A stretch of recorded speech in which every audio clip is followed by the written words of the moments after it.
Begin today. Welcome everyone.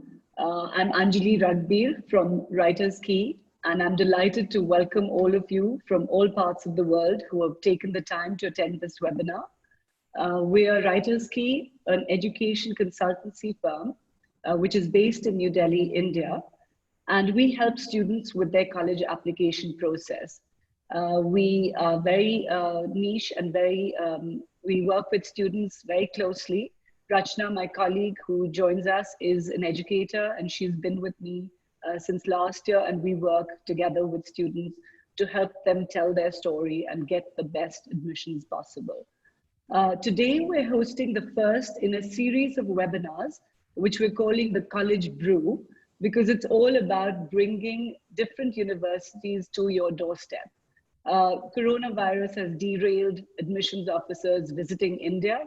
I know Anne visits India twice a year, and unfortunately that's not been possible because of this pandemic. But our effort is to introduce people like her to you, and for you to ask all your questions, have all your doubts answered, learn about what makes an application stellar, as well as how is the pandemic changing college applications. So Anne is going to be covering a whole host of topics, and we're absolutely delighted to have you, Anne. Anne is the Director of International Admissions at Boston University. She's been with them for several years. And besides that, she is my husband went to Boston University, and we've known Anne for a very long time. She's a very dear friend as well. And welcome, Anne, to the platform. With her is a Boston University student who is currently pursuing business at Question Business School. Ashna joins us from Dubai. She's going to tell you all the nitty-gritties of how she applied and what she's facing in college. And I think there's no need to introduce Boston University, because Boston is by far one of the most amazing institutes that exists out there. It's 35,000 people study there, of which a third of them are international students. And I think that's what makes Boston so vibrant, Boston University so vibrant. It's got amazing facilities, it's got research, it's got 21 libraries, and I could go on, but I'm going to leave that to Anne to introduce Boston University and tell you how spectacular it is. So welcome, Anne, and I'm going to hand it over to you to tell us about BU and to tell us all the wonderful things I know you've planned for us. Platform. Thank you so much, Anjali and Rachna. Thank you both. It's really an honor to be here. You know, I'm glad you mentioned I visited India twice a year, and when you said, you know, I couldn't be there now, it made me just sort of long for the subcontinent for sure. It's really a joy to have known families I've been going to India for more than 20 years, so more years than the applicants that are coming to Boston University now, who are 18 years old. So it's really a pleasure, and I am so delighted that Ashna is here with me today. And so she and I will be kind of sharing the first part of the presentation, where we really talk about what it's like to be at BU, what are some highlights about BU, and I'm going to share my screen and start that now.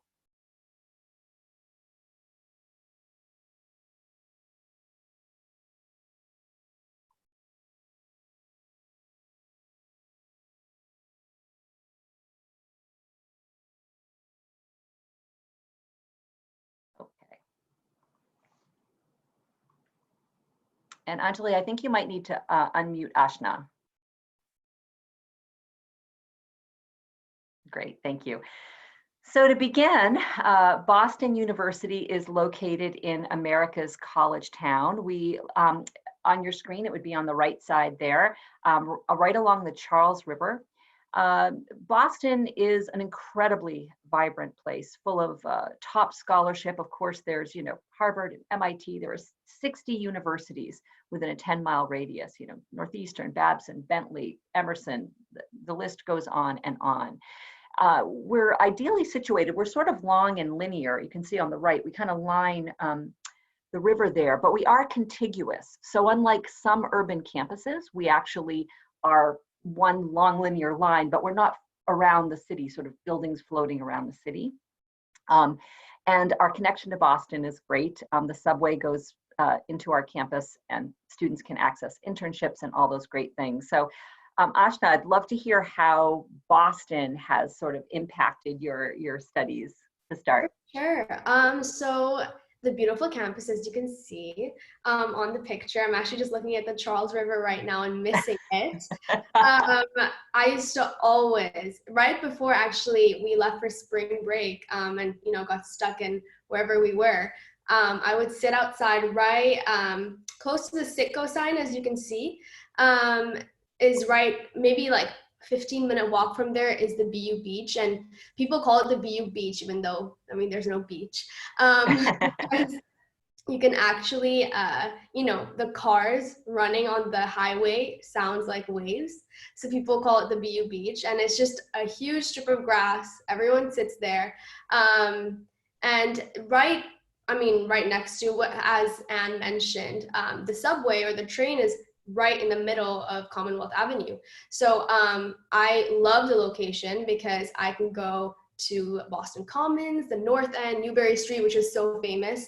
You can, literally go there between classes if you need to pick up something, or if you need like a shopping spree right after a midterm. So it's a great location. And every location, as Anne mentioned, is every college is 10, it's a 10-mile radius. So you can engage with so many different students. I've met so many different people just by walking on the street. Awesome, thank you. Okay, so just a few highlights about BU, and we'll move into that. My favorite, and you mentioned this, Anjali, in your opening remarks about BU, is just that we're highly, highly international. And being international is not solely about bringing international students to your campus. That's only one aspect. We have a tremendous reciprocity with the world.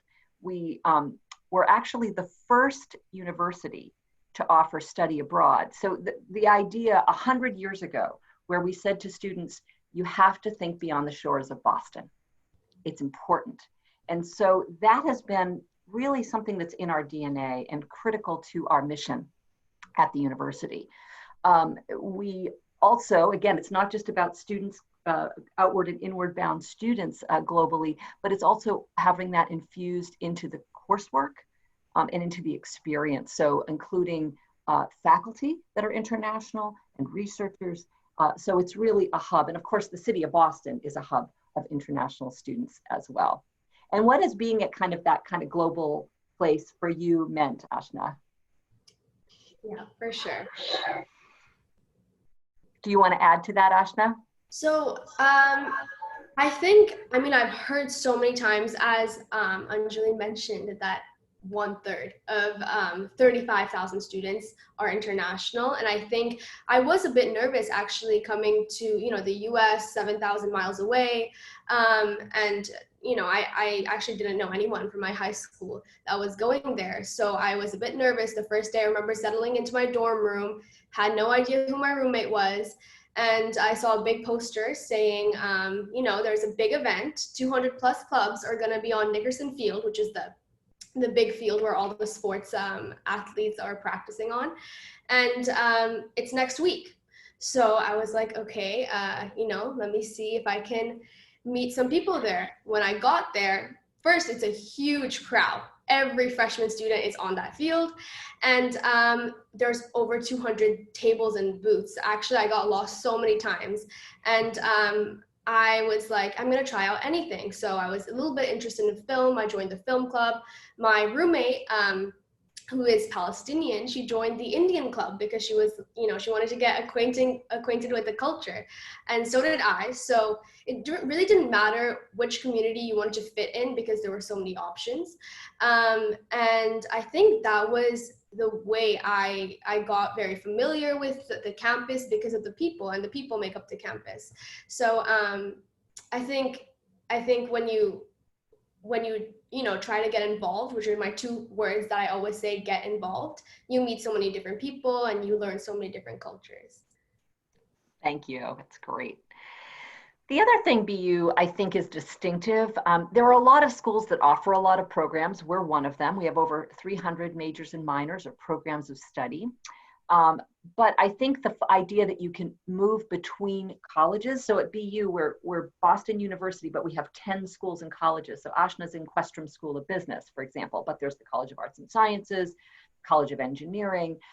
And it's very unusual that schools have sort of open access between the schools and colleges. So schools like us, large research universities.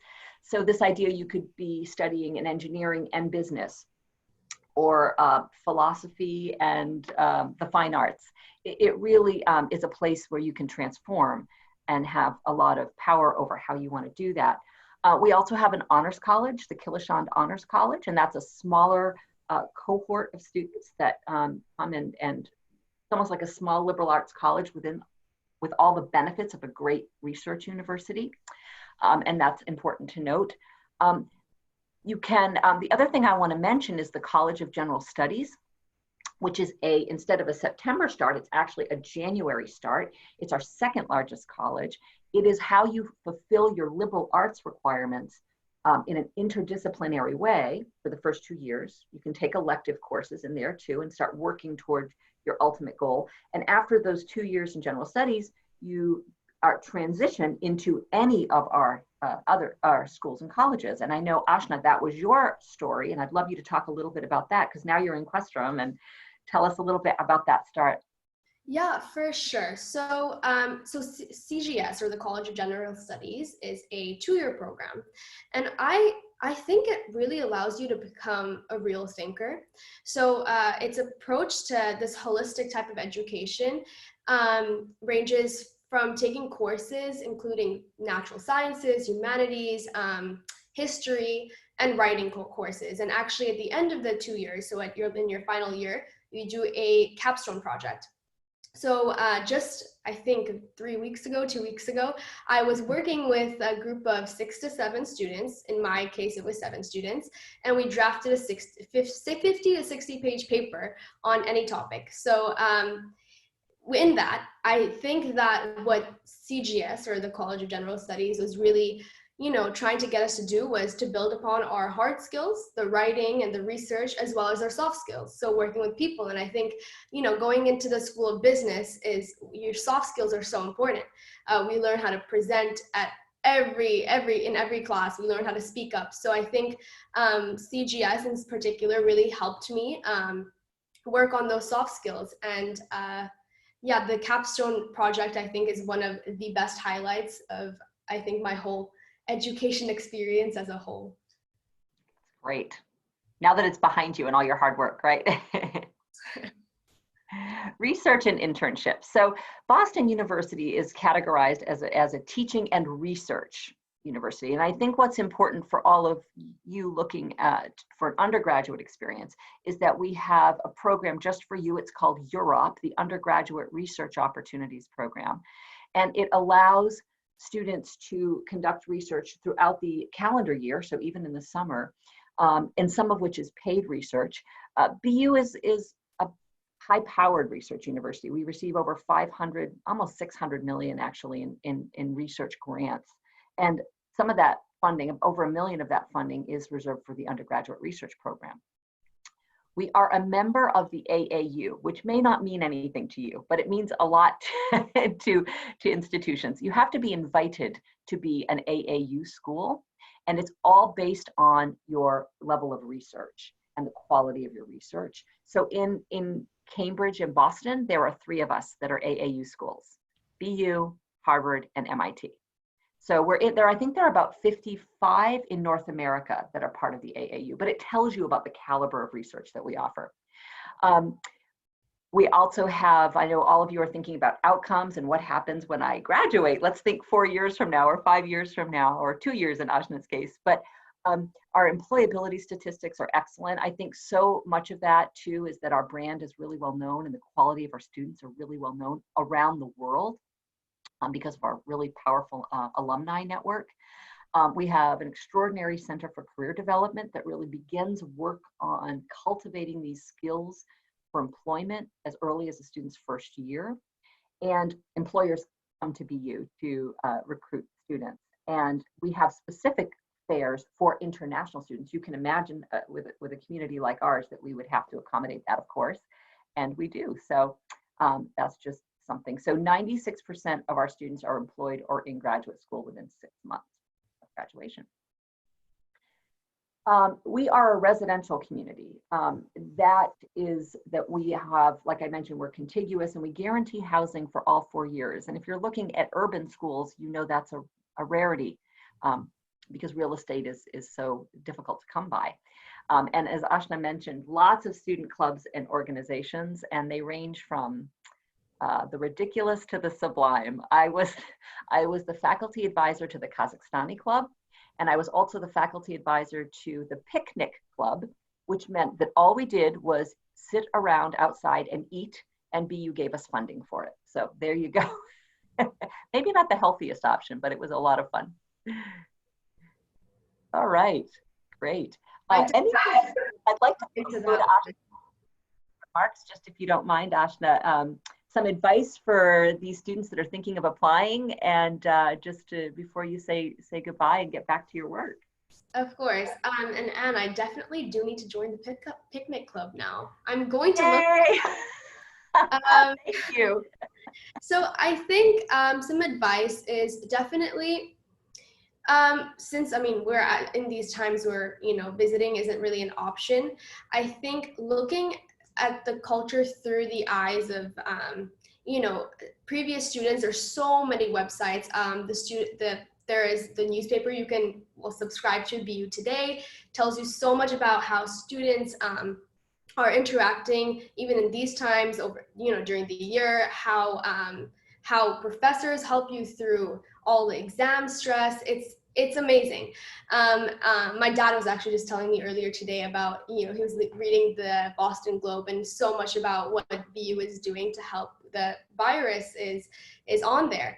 And so a little bit more advice, I think, is to reach out to people. I remember there were so many Facebook groups that I was a part of when I was applying to colleges. So many people are just engaging and interacting on there. That's definitely what I did, and everyone was super excited, which gets you really excited. And definitely BU, I think, has constantly been surprising me. Boston's a cold city, and I was not used to that. I'm from Dubai. I think it's over 100 degrees Fahrenheit right now. So and I heard from my dad, who studied in a cold city 25 years ago, that you would want to stay inside. But the students at BU are so just very, very, they have so much energy. And I remember the week before, I was taking my midterms, there was one sunny day and everyone was out playing soccer, frisbee, that game where you throw the ball in the trampoline. Everyone was out. And actually a professor himself took his discussion class outside to enjoy some sun. So it's constantly surprising me. The students are constantly surprising me. The professors are so supportive. That's all I have to say. Thank you. That's perfectly said. I appreciate it. And have a great rest of your day and evening, Ashna. Thank you, Ashna, for joining us. Thank you. Thank you. Ciao. We'll talk to you later. Wonderful. Love our BU students. It's good to see them. Now we're moving on to some other topics that I know were important for me to cover today. And of course, we wanted to have time for your questions as well. So moving on to funding for our students. So for domestic students, for some, I know there might be some permanent residents in the crowd or US citizens, so I did want to comment on that. We do offer need-based aid. For non-citizens, we have merit-based funding. And those range from full tuition and fees, which is our trustee scholarship. It's our flagship scholarship. Our presidential scholarship is sort of the next tier, and that's about $25,000. And I know that I know that we've had many trustee winners from India, and I know that we have many presidential scholarships as well. And then there are some specific scholarships as well that are kind of just really, some of them have some criteria, some of them don't. Like you can see there's a STEM scholarship there. And those are all renewable for 4 years. So those aren't just for the first year, but every scholarship is renewable for the 4 years of study. I think the key thing to remember is that the deadline is December 1, while our regular decision deadline is the first of the year. So kind of thinking a month early when you apply to BU, because nothing makes me sadder than when I talk to a family and they said, oh, you know, I applied by the deadline, but they mean the January deadline, and students can't be considered beyond that. It's too competitive. So good for you to know about those. Now I want to, if that's okay, I will move into application tips. First of all, I want to just put your mind at ease. I know it's stressful, and I think it's been elevated by all that's going on for everyone, right? But I want to assure you that colleges and universities like BU, I can speak for my colleagues. I just talked to my friend who's the director at UCLA yesterday, and we were talking to a group of students, and we said the exact same message, that we understand these are challenging times, and universities are going to look at students' applications through that lens, whether that's testing or maybe the way the IB, if some of you are doing the IB, the way they're assessing grades for this year, all the things that have kind of been shaken up. Education institutions understand, and we're looking through within that paradigm as we think about your application. So not to worry. But I want to speak briefly about holistic. What does that mean? Especially, what does that mean now that testing seems to be trending away? By that, I mean standardized testing like SAT and ACT. So Boston University will be test optional for those of you applying for the next year. And if students who are IB, for the past couple of years, they had the option to be test flexible, but now really it's for any student who wants to. So what does that mean for an application is that the other aspects will have more relevance to the committee. So as we think about your application holistically, and I'm not going to talk through these because I actually want to show you a student and actually talk through a particular student that I have coming up. But you can see here, sometimes students think that SAT must be the most valuable piece. And even before test optional, I used to see widened eyes when I would say, would you believe we deny students with perfect SAT scores? And I would see students go, what? Absolutely, because the most important thing, and this is really not rocket science, is the work you do every day at your high school is the most important thing. Research shows us that that is the best predictor of how you're going to do your first year at BU or your first year anyway. So let's look at a student. So I have Sahil from Calcutta. I love Calcutta, so I had to have him from there. And you can see at the bottom of the screen, you can see sort of 5 areas. You have grades, you have curriculum, you have test scores. He doesn't have any. He took the TOEFL, which I know is often an interesting conversation in India because the medium of instruction is English. Everyone speaks beautiful English. I know that for sure. And yet, I always tell students, if you feel like you exchange, you're truly bilingual and you're really moving between the languages, it would just be another piece of evidence for the committee if you took the TOEFL or the IELTS. You all do very well on it, so it tends to only strengthen the application. But again, I think that's up to you, your guidance counselor, the advice that you get. But we certainly get a lot of TOEFL and IELTS from India. Your application essay, which is my favorite part of the application. It's where you really get to have a voice in this admissions process. And then personal highlights, what we learn about more deeply at Sahil. So in this case, Sahil is in the IB. He's doing higher bio, econ, and English, standard math, analysis. I'm using the new IB language, syllabi, French B, and music. So he's doing a very solid, strong, rigorous IB curriculum.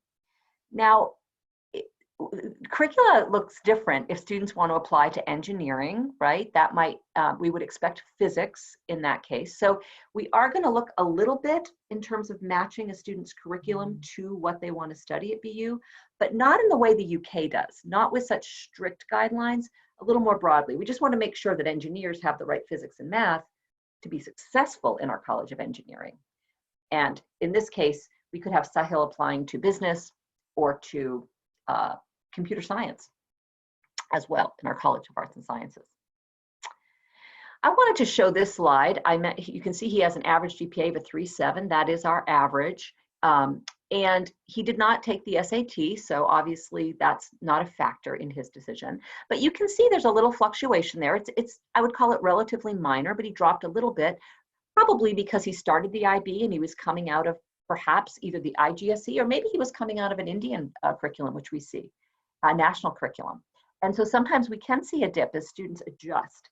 And again, just to reassure you that as we look at students for admission, we are thinking in terms of what high school do you go to, what curriculum is offered, what are your trends in grades. So if we could bar graph your grades, we want to see that rise in trends. So if you're about to enter your final year, just know that your final year is going to be the most important. And again, no surprise, research tells us that that is the best predictor of how you're going to do. So when I see a drop, then that becomes worrisome. And I know looking at many thousands and thousands of applications from India, sometimes I think that students who do the Indian curriculum and take that 10-year exam, I see a drop in year 11. I think if all of you are probably at home nodding, if that's you.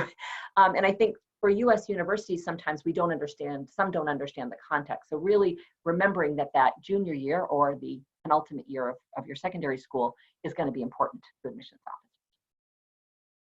All right.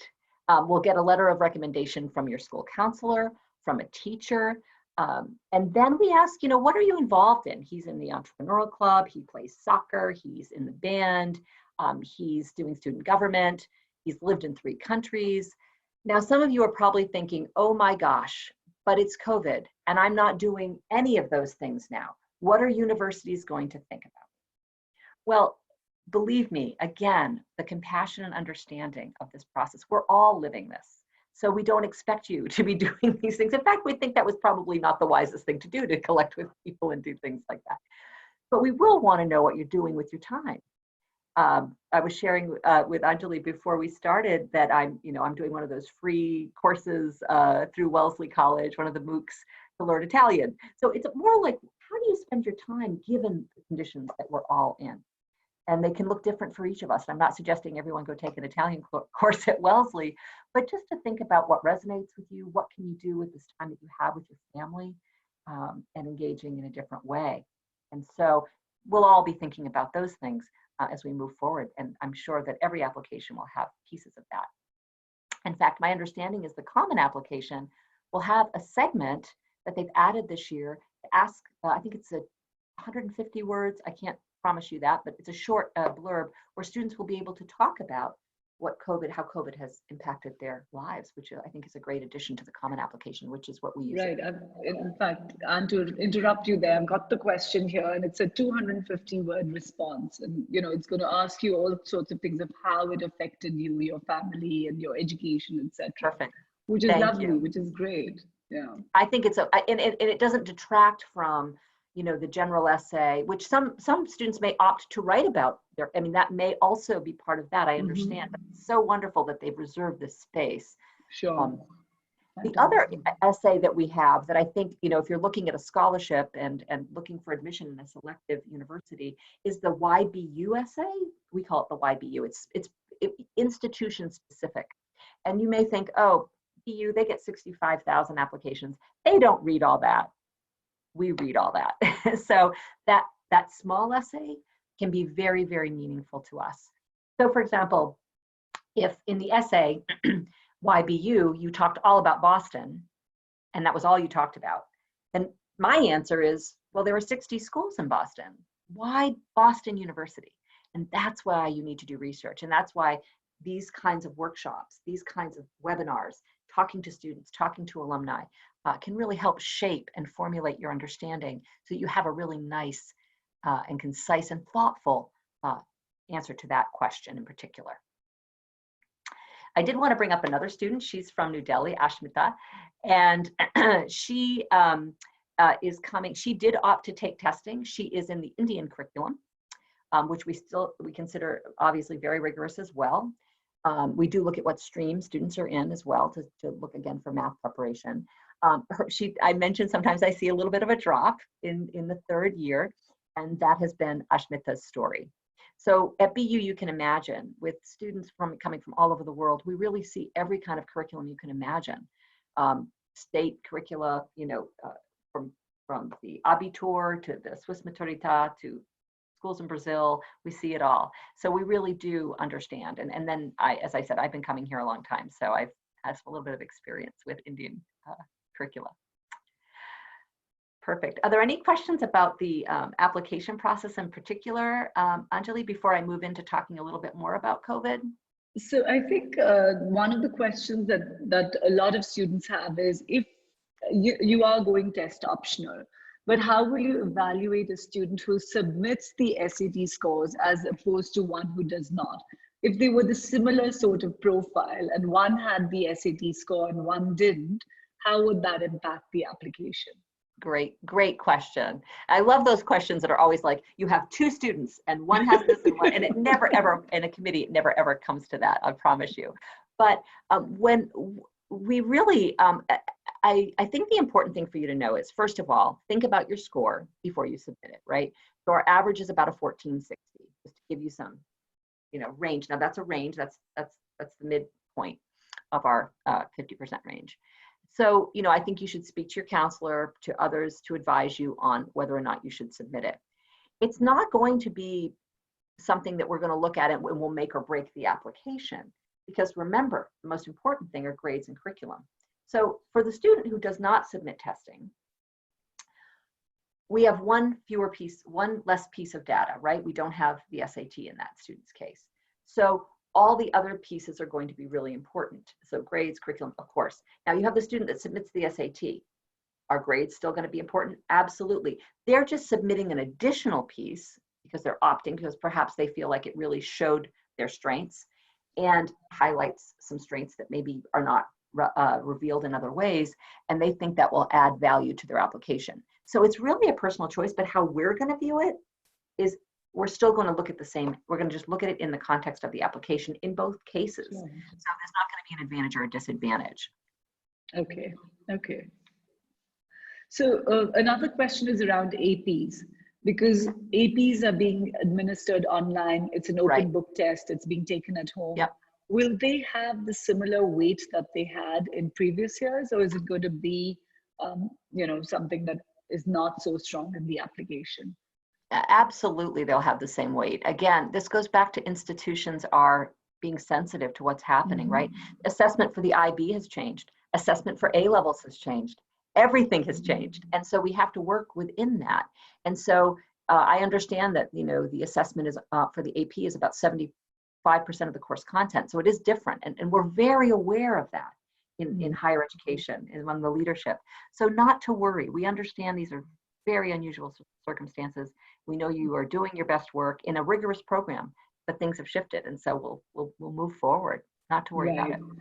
And grades would be in a similar situation. You did mention that grades, exactly, because some schools are not being able to conduct exams. I know correct.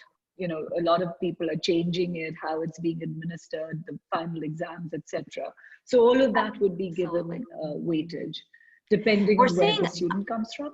Exactly. And just to add to that, we're seeing some schools even do a pass-fail grading. All kinds of different things are sort of emerging as schools, in the US, higher education is very splintered. States sort of manage a lot of secondary education. And so we're seeing very different things from different schools. And that's what we do. We just work within those confines. Okay. And the COVID question, which has come up on the Common App, which is going to be posed.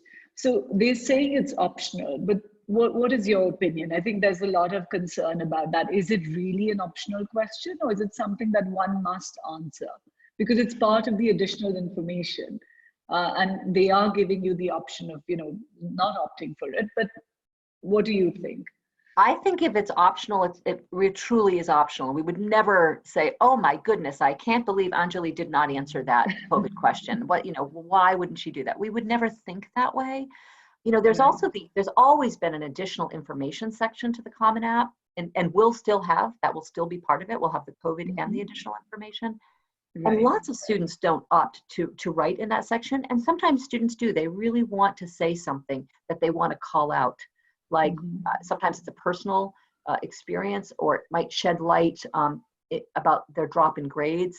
And so they want to kind of own it. And they'll say, I just want to tell you that my sophomore year wasn't my best work. And here's why. And I have been on a trend upward ever since. And so sometimes students really take that opportunity. So I see the COVID question as the same if you feel compelled, but there isn't a one size fits all in any holistic admissions process. Sure, that makes sense. And also, you don't want every Common App essay about COVID. So, I mean, I think it's really smart to give an option there. You can, talk about the hardships in another section, which, it's impacted almost everyone. So Right. the way I'm looking at it is giving you an opportunity to talk about that, but yet display your other, what you're all about in the Common App essay. Right. An option. I agree, because that's the only opportunity I really have to get to know the student. And so I really appreciate that I'm going to have all these windows into their lives and their experience. And it doesn't mean they can't write about COVID in the larger essay, in the general essay, Sure. because I think it's how they approach it, right? So I wouldn't want to limit a student if they felt like really there was something extraordinary they needed to share with the admissions office. But I do think you're right, because I think that that now they have this opportunity. So I think it's an interesting way students can approach the essays. Sure, fantastic. I think there's one other question about the College of General Studies. Sure. The admission standards, is it the same as for other programs, or is it the same as, when you're applying to Boston University in general? In general, it is the same. It is still selective university, selective pathway to the through BU. So yes, so the SAT range I think is slightly different, but not markedly so, and same with GPA. But it's just, I think it's for the student who really loves this idea of a liberal arts prescribed curriculum in a team taught sort of pedagogy. It's a really warm environment. Okay, lovely. I think with a January start. I think that's the another with a January start. Is yes, the timing. Yes. Yeah. Right. That we've got. Great questions. I appreciate them. Okay, so I think we can move on to addressing, as you said, that's really on topmost in everyone's mind as to how it's going to impact college, how it's going to impact applications. Class is going to be online. There are tons of questions going around on that, so it'd be great if you can address that. And I'm going to start by saying I don't have answers yet to a lot of, just like so many institutions. I think what's been really, and let me just also add, a little bit of weightiness here, but I do want to say I hope everyone is well, because I know these are extremely stressful and challenging times, and physically, mentally, and all of it. So I don't want to be dismissive about this. I realize how deeply we're all affected. So my hearts go out to all of you. So I think what's important is that institutions like BU and others, my friend from UCLA yesterday, we were talking about this in our presentation, you're starting to see institutions start making some decisions or inclinations about what will occur in the fall. We are not there at BU yet. We're really still assessing what we're doing, but we are planning for, right now our energy is planning to have students in the fall. That is we are a residential campus, and that is what we are working toward. Now, there's so many other things to consider among that, like that's our goal. But of course there are state guidelines and federal guidelines, as well as our own students' safety and comfort, which is our number one priority. Number one. So when this began in the spring, not began, but when it affected us directly, we did have students, as Ashna said in her remarks, continue remotely with all the, BU never closed. Every fundamental service remained open in terms of just accessed in a different way, as you can imagine, right? Through obviously virtually. And so remote learning, office hours, all of that continued on. We pivoted incredibly quickly. And so that was incredible. And then for the summer, our orientation, which will happen in different, there are 5 orientation sessions, and those will all be virtual. Those will all be online programming throughout the summer. So we've really put our energy into what can the fall look like, and that's what we're thinking. But we haven't made a decision, and we as we've been very lucky because we have an incredible medical community in Boston. And, we have an advisory board within our institution that is made up of incredible people that are thinking about this in very detailed ways and looking at every possible scenario. So I think the important thing for all of you to know is that you're going to start seeing some decisions from institutions, I would say maybe closer to June 1. So I think there's a little bit of time before institutions really start thinking about those things. A lot of institutions are saying they're not going to declare anything until July 1, because it's such a shifting and changing landscape within it. And so again, students' comfort and safety, number one, and health, number one priority, and that will not change. So unless if we can't make that assertion, then we certainly wouldn't put anyone at risk. So that's a nice vague answer to say we don't know yet, just like everybody else, we don't know yet. But I know, I think for all of you that are thinking about applying, I just think you should know that institutions like BU really are thinking of students first. In every meeting I've been to around this topic at the university, and believe me, they were daily, students were front and center, every single decision, of course, because that's the business we're in. Having students have a great experience and leave well. So a couple of questions are coming up around the COVID situation. And one of them is, will BU be changing the timeline of the applications? Is it going to stick to the early decision and early decision 2 deadlines, or what are a those smart audience? Smart audience and great questions. Right now, yes. She said with a lot of pausing, but I should tell you there are lots of things on the table right now that we're talking about, and that is one of them. So I would tell you all, and I'm excited. We always get a lot of applications from here, but typically the common application goes live in August. So we'll have made decisions obviously well in advance, but you might see certainly some schools will shift deadlines and other places you may be thinking of applying to, but right now our deadlines are as they have been, but it is a conversation we're having. Great question. So keep abreast of it. Yeah. So, and the other question is, will there be changes in financial aid because of COVID? Well, we don't offer, we don't offer need-based aid, but for those families that are U.S. citizens and permanent residents, we may be able to do some adjustment because if their need has changed, their demonstrated need has changed. For international students, we'll still offer merit-based scholarships as we always have. Okay.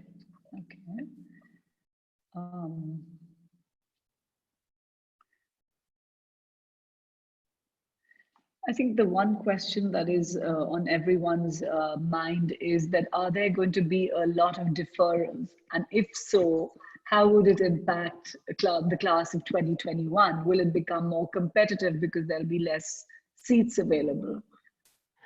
That's a great question. So at BU, I haven't heard it quite framed that way. That's interesting. So at BU, we offer, we have a September intake and a January intake. So we're semester-based, 2 semesters a year, and then summer programs. So right now, we haven't seen a lot of deferrals, really. So right now, that's now that might change. So I'm not trying to declare something and have it untrue later. Obviously, everything is changing, but we do offer a January intake. So my assumption would be that students would defer to January and not defer for a full year. But again, as it plays out. So would that impact selectivity next year? I don't think so. Not for us. Fair enough. That sounds great. Not a lot of colleges offer that. I think a couple of them are not even allowing deferrals unless you have a really good reason for deferring it, and then they're not guaranteeing them a place in 2021 as well. So I know, yeah. So there's been a lot of debate and a lot of back and forth on that as well. Rachna, any other questions around this one? A lot of people want to know with if there are a lot of deferrals, will 2021 then become more competitive? Yeah, I just asked that one. Yeah. I can hear the worry in the parents and the students now, but not to worry about that. Sure. Perfect. And there are some questions about the scholarships and the SAT. with BU being test optional, how will you still be eligible for scholarships if you do not submit your test scores? Absolutely. Yes. Okay. Okay. So for all That sounds programs. nice. Okay. Super. Super. So should we move on to the visa application process? I know students are fretting about that because, you know, a No. lot of embassies are closed and, you know, whoever's got admission, they don't know what to do, how this is all going to pan out in Right. case things open up. So yeah, Jan, go ahead. It's been absolutely, yes. So obviously we're a very international place. So I think we're pretty good at this. And, you know, I've been around through other crises because I'm older and have seen these kinds of activities where visas have been delayed or things have happened. So we've sent hundreds and hundreds of first year I-20s already, which is the form you need to apply for this F1 student visa. And there were some issues early on with couriers getting into India, actually, for those of you that are on the subcontinent right now, due to COVID. So we had to work with our courier and really monitor that, and so we can get the documents into the country. And then there's, of course, the embassy situations. Now, I don't know what's happening directly in India, but I know that many embassies are taking appointments. So once you get your I-20, you have a CVIS number. And with that number, you can actually make an appointment. And some are doing that online. Some embassies and consulates are offering that. I'm not sure the situation in India in particular. That doesn't fall within my purview. We are very fortunate that we have a huge team of specialists, our International Students and Scholars Office. And that's their job. That's their job, is to make sure that you follow the regulations when you're on our campus, that you're informed about everything, and that they assist you with job placement, and all the pieces that go with employment as well. So they're just a tremendous resource. But what we're hearing is that there will be, I heard Indonesia's embassies are opening up mid-June. So I think there's a likelihood that some students will be able, should we have live campus in the fall, would be able to be there, and there'll be many that will not, or might have to arrive late, or so we're going to just have to see how this continues to play out. It's still a little bit early because you don't have to apply quite yet anyway for a visa, because you can't apply more than so many days in advance of your arrival date to the institution. So we still have some time, but believe me, we are in constant contact with our students and asking them how the situation is going. We send them multiple communications because it's really the student's job to inform us about what's happening at the granular level within their country of origin, country of citizenship. That sounds great, and that's. I mean, students should keep in touch with the university and figure out how to handle that particular situation. Absolutely. I don't know. Sometimes we can do additional letters of support. Now, historically, F1 student visas have been prioritized when the embassy reopens. That's been a historical pattern. So we're hoping that will be the case again this year. Okay. I think that covers the visa questions. We do have some more questions, Anne. Sure. And I think one of them is a student who's planning on applying for business in Boston University wants to know, how heavily do you look at the course choices with the intended major? So if he wants to pursue business and hasn't done that in high school, how would that impact the application? That's a great question. So remember that BU is a fusion of professional schools like Questrom School of Business and the liberal arts. So what we would expect for a student like you that wants to do Questrom is that you would have some level of calculus, not business classes, but that you would have some calculus within your curriculum, whether that's, you know, in the Indian National Curriculum or the IB or AP or whatever you're taking. Because what we know is that students that are successful in Questrom have some calculus before they come in. So that would be the only thing, not business. You're in the IB and you're thinking, should I take higher business? Oh gosh, what if I don't? They won't. We want to teach you business, quite honestly. So that's not going to be an issue at all. Just the math background will be important. Great question. Okay, lovely. And I think one other question that's coming up is one about research. Now, a lot of high school students do research projects. Now, how do you evaluate that as part of the application? Does that hold any weightage, or how do you evaluate that? And the second part of the question is, what sort of research opportunities? I know you covered some of it, but what are the kind of opportunities available to students? Absolutely. Research is an excellent way for students to spend their time. So we certainly see a lot of applicants doing that. So good for you if that's what you're involved in. And it sounds like you're the kind of student that would probably benefit from being at a research university like us or others. There's a lot of great research universities in the US or everywhere.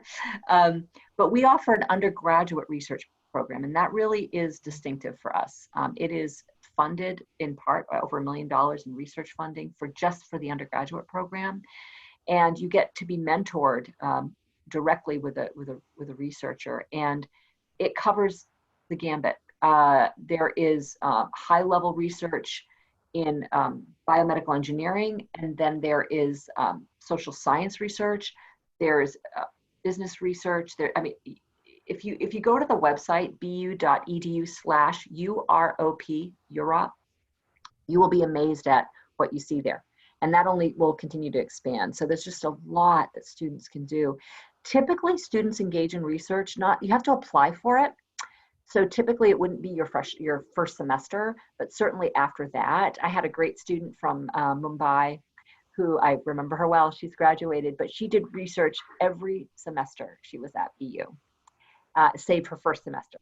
She did not her first semester. And part of which was through our study abroad. So some of our study abroad programs offer some ability to do research, and some of which she did was funded by the National Science Foundation. So there's some really incredible undergraduate opportunities for you if you are really keen on research, and good for you for getting your hands in it now. Great, great. And the other question is, when students, supposing you go in for the business major, but you want to switch to engineering or something like that, how do you do this intertransfer? Is that a possibility at Boston University, and how difficult is it? Great question. I mentioned you can do double majors and double minors, but I didn't mention about this idea of changing your college at BU. And yes, you can. You do not need to reapply, which is true in some other schools, but not true for BU. So let's say you were in engineering and then you wanted business, and you didn't want to do a double major, you really wanted to shift everything over. It's a matter of, it depends on the school and college you're shifting to, but you usually have to take gateway courses or courses that would then sort of allow you to move into that major, and you just work with your advisor. And they will help guide you in what you need to do for that. But yes, students change colleges and change their minds or double major, but that's not an unusual shift. We prefer that you do that, in your second year rather than like your senior year. Your parents would probably prefer that too, but just because it makes it easier for you to do all that you need to do to graduate from the other college with BU. Right. Okay, that's amazing. I didn't know that about BU. That's fascinating. And one more question about grades, Anne, is about if one is an IB student, is the IB score recalculated to the American GPA? So Great. You did have the GPAs over there, Yep. and is that recalculated, or do you consider it on the basis of IB? The IB is its own scale. What a great question. Your questions have been great today. Thank you. The IB is a 1-7 scale, as you know, with 45 total points. So for us, that's our scale. We know what a 7 means. We know what a 6 means in the IB world. So that's how we think of you. So you're right. My student had a 3.7 or something, but let's just pretend he has, 39 points. Okay, lovely. Okay, and there's an MBA question here, which is for MBA for Jan 2021. Is the GMAT score compulsory? Would you be able to answer that? Oh, I'm sorry. I only represent undergrads. That's a great Right. question. So I apologize. Right. My purview is really undergraduate. I guessed as much, right? So we'll find out that and get back to the person who asked that question, right? So Anne, is the GPA weighted? Is it a weighted average? We do not weight the GPA. So when you apply, whether you're doing the IB or AP or the Indian curriculum, we don't weight it. What happens with weighting, in other words, because then you're probably saying, well, why am I taking hard courses that are challenging if BU isn't going to care about that? Well, we do care about that. So the GPA is one thing, but in committee, how it goes is that we discuss what we call the rigor of your program. So the GPA and the rigor are two things that are different, right? So not all GPAs mean the same thing, right? A 4.0 in two different curriculum is very different, right? Or a 3.5. So we recognize that there are courses that are going to be more challenging and pathways that are going to be more challenging. So we're considering that as we consider you for admission. And taking the most rigorous course you can is going to appeal to universities and colleges who want you to be successful in their academic environments. Okay, okay, lovely. I think that covers all the questions. Rachna, anything else do you think we have? There is one question from a student in Singapore. Great. He has taken a gap year, well, because he's doing national service. Military service, yep. Yes, and he was wondering, what value does that hold in his application?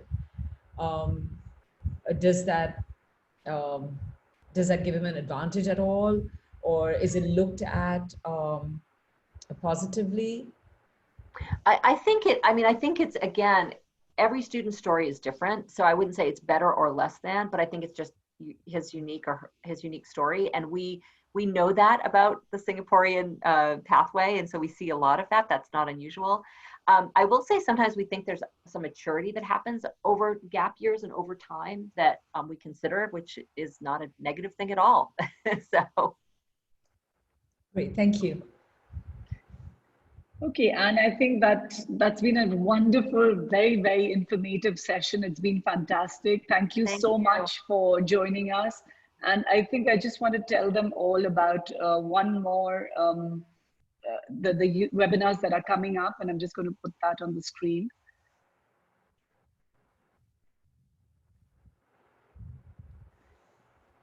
And I think that brings us to a close with that.